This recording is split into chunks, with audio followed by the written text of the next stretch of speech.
Now, does that carry over into kids who want to watch movies all day, every day? I think anything like video game playing, TV watching, it's an hour a day. I'm not going to say we totally eliminate it, but in our family, of course, when I was 4, there was no TV. We didn't have TV until I was 5. And then the very first show that came on, we had the Howdy Doody show, and there was only half an hour of TV on at night. Then a little later on, when I was like 8 and 9, and TV was on all the time. In our family, for all kids, it was limited to an hour a day. Now, my brother right now has little kids. Game playing on a computer is limited. It's not, we don't take them away completely, but an hour a day. Otherwise, he wants them outside playing, and my brother's got a whole workshop downstairs. His kids are building all kinds of models and doing all kinds of other really neat things in the workshop. He doesn't want them just playing video games all day. I think that's such a common problem right now with my students. I have some that they'll say, oh, this game is coming out, so I'm not going to be in school for the next 2 days.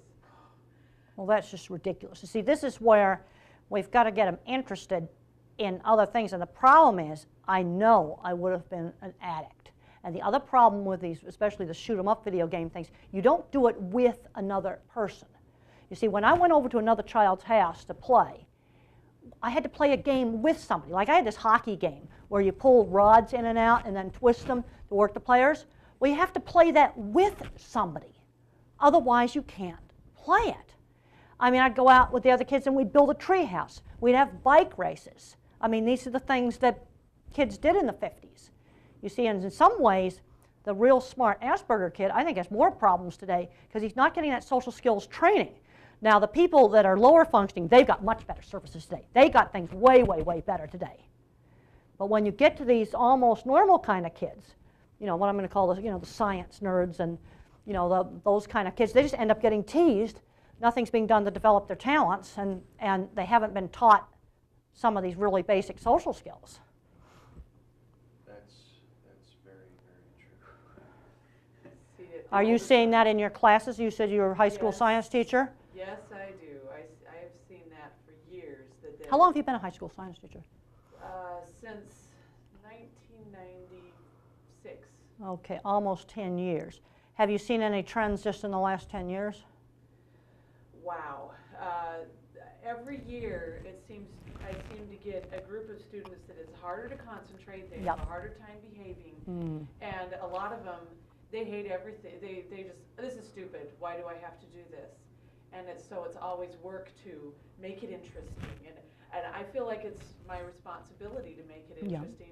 But you're finding it's harder and harder and harder to get them interested in things. Like my emphasis right now on my 50s upbringing and the teaching the manners and the turn taking, it's just in the last I don't want this tape to get dated, so you can edit that out. It's just in the last it's just been in the the early 2000s that I really started to think that the way my upbringing really made a difference. Because as I travel around the industry, these Aspergers that I see out there in jobs like computer guy for a major corporation, they're all my age, 40s and 50s. Where are the young ones? In trouble and they weren't able to get those jobs? I really think we are in trouble right now. They don't have the direction that they need to be successful. And I have to say, when I was in high school, I was a complete goof around as a high school. In high school, I got kicked out of a large girls' school for fighting, throwing a book after a girl teased me. When I went away to the special boarding school for about 3 years, I just didn't do any studying. I just did horseback riding and an electronics lab and making things in a craft shop. And then my science teacher in the last year finally got me turned on and got me going. And then I was led into a small liberal arts college, Franklin Pierce College, on probation. And I got really good grades, and I graduated a salutatorian, which was second in my class. Fortunately, how did I get to college math? In the 60s, college algebra was not the required course. It was called finite math, which is matrices, probability, and statistics. And it was hard, and I had to be tutored. But I was able to get B's, and I mean B's as in boy. Good grades. with the tutoring, and I got those grades legitimately. Now, if it had been college algebra, I would have been just sunk. And then my other terrible class was foreign language. When I was in high school, bad grades in English and history, that was just fooling around. And then in college, I got good grades in English and history.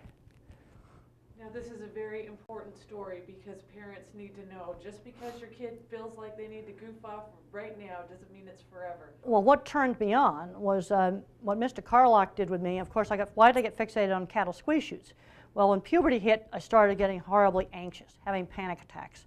And when I went out to my aunt's ranch and I watched them put cattle in the squeeze chute to hold them still for the vaccinations, the squeeze chute's like a kind of a alley they walk into, and it's got metal sides that close in on the cattle and hold them. And I noticed that some of the cattle, when they put them in that, they kind of relaxed. So I went and tried it. And I found that the pressure calmed me down. Then I built this little squeeze chute thing I could get into. But then, of course, all I wanted to do was talk about it all the time. And then Mr. Carlock, my science teacher, says to me, now, if you want to find out why that's relaxing, you're going to have to look at all this scientific stuff. So he takes me down to the Boston Public Library in Boston, and I'm like looking up in the experimental psychology journals. There was no Xerox machines back then. They didn't even have copiers back then. I had to copy onto index cards by hand abstracts of studies that were relevant to this. But my motivation, see, I got fixated on it. He directed that fixation into studying all this stuff in the library. And then I wanted to be a scientist, and I wanted to go to graduate school. And that motivated me then to pull up my grades in the classes I just goofed off on, English and history. Now, algebra was still a disaster, and Mr. Carlock tried to teach me algebra, and that was a disaster.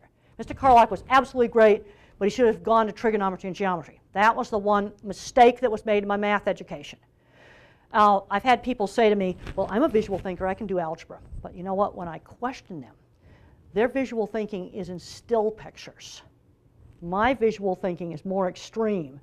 When I draw drawings for things, I can actually see the equipment in my mind, and I can test run it in video. You see, I got video when I think. My mind works like a search engine, like Google for images inside my head. And I have full motion video, which other visual thinkers that are non-autistic, they just have still picture. They can usually muddle through algebra. But the ones that are extreme like me are not able to. There's nothing to visualize. Wow.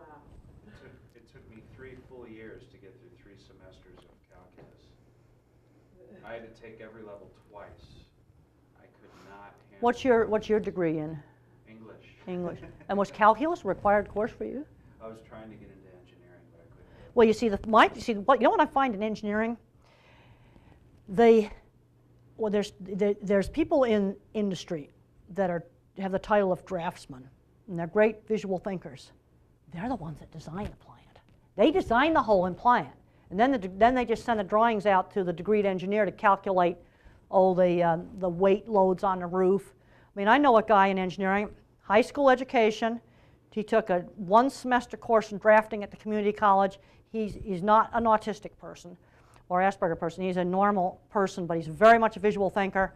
And he designs all of their plants. He designs all of the building and everything. And then he just sends the drawings out to have them inspected and stamped by a structural engineer. But the structural engineer doesn't design anything. He just calculates the math part.